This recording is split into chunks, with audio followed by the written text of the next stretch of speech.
Hello hook loopers! Welcome to my crochet channel. I'm Sarah. If you work in Tunisian crochet, it's probably happened to you as well. Tunisian crochet tends to curl at the edges, usually at the top and bottom side of the crocheted piece, sometimes even on the right and left side. The reason for this is that in Tunisian crochet, we usually work on the front side only of our stitches, like typically in Tunisian simple stitch, okay? And we never turn our work.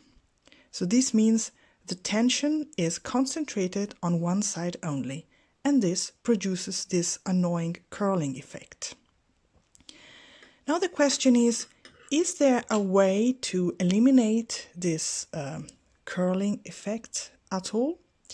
The answer is that there are many ways and some tips and tricks to help reducing this effect, to keep it under control in many ways. And I will show them to you now. Number one, you've probably heard this one before. When you work in Tunisian crochet, it is usually advisable to work with a bigger hook size than the one indicated on the yarns label. Usually at least half a hook size more or even a full size up than the one you would usually use in regular crochet. And this is done in order to work with a looser tension, and because the stitches will loosen up as you work, and this will help reducing the curling effect in your work.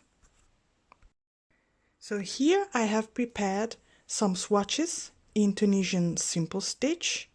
There are 10 stitches for 7 rows, using the same yarn, only in different colors.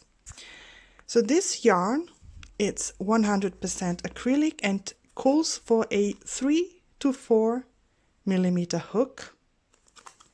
So in this case I used a 3 millimeters hook, while in this case, for example, I used a 4.5 millimeters hook. So I went half a hook size up compared to what advised from the label. And you can see the difference, I think. This piece rose up much more than this one, okay? And it is important to notice that in spite of using a bigger hook than what indicated on the label, the texture of the crocheted piece still looks perfect. It's not see-through or anything. Hack number 2. When we start a project in Tunisian crochet, it is advisable to start by inserting the hook in the so-called back bump of the stitches forming the initial chain in the foundation row. I already made a video showing how to recognize the back bump of a stitch in the beginning chain. I will show you again. So instead of, this is the beginning chain, instead of inserting the hook on the front of the stitch here, look for the tiny horizontal bumpy bar on the back of the stitches, which is here. Insert the hook there, yarn over and pull up a loop, and so on, okay? This is the back bump. And if we do so, what we do is to temporarily bring the tension of the work to the back of our stitches. So in this way we are changing the balance. Instead of working on the front of our work, we are working on the back, and this can help to balance out the tension of it and avoid a bit of the curling effect. Okay, so in this case, for example, I started with a chain worked in the back bump. okay, while I did not do this in this sample here, okay. Hack number 3, choice of yarn.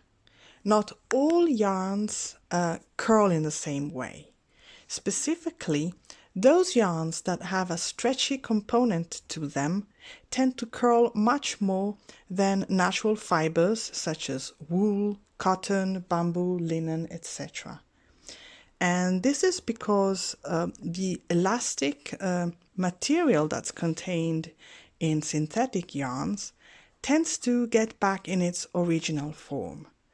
And this is why, for example, the blocking of an item made in acrylic yarn is less effective than blocking an item made in a natural fiber. In this case here, all of these 4 swatches were made in 100% acrylic yarn, and they all curl more or less, as you can see, while this swatch here was made using 100% cotton yarn, and as you can see, it does not curl at all, in spite of me using a hook that's not even bigger than the one given on the label. Tip number 4, blocking. Pin and wet blocking and or ironing a project when it's finished usually is the ultimate solution to flatten out a crocheted piece. This is true for regular crochet, and it applies to Tunisian crochet too. Just remember what I said earlier about the different yarns. Acrylic yarn will be more resistant to blocking than a natural fiber. Tip number 5, not all Tunisian stitches curl in the same way. So usually all those stitches that are created by inserting the hook in the back of the stitch, or longer stitches, or stitches that are a combination of different stitches, do not curl or curl less than all the stitches that are worked on the front of your work only, like the Tunisian simple stitch traditionally. This is why it is often advised when you start a project in Tunisian crochet to begin and end your project with either a foundation row with a Tunisian extended stitch, which is the Tunisian simple stitch plus a chain 1, or by creating a foundation row in Tunisian double crochet. This would not curl. In this case here, I've created this swatch with a foundation row in Tunisian extended stitch. You can see it here, as opposed to this swatch here, which is identical, but I only started with a chain worked in the back bump. And you can already see the difference, I believe. Another possibility is to start with a standard foundation row in simple stitch and then add a row in Tunisian purl stitch. So in this case here, I have started with a standard foundation row and then I've added a row in Tunisian purl stitch, specifically the second variation, the one that is worked on the back vertical bar of the stitches, and which I've shown you in one of my latest videos. And I have obtained this nice border here, and this piece almost does not curl at all. And these are the best tips I can give you from my experience to tame the curling in Tunisian crochet. Try them out and tell me, let me know in the comments if they were helpful, if you have any questions.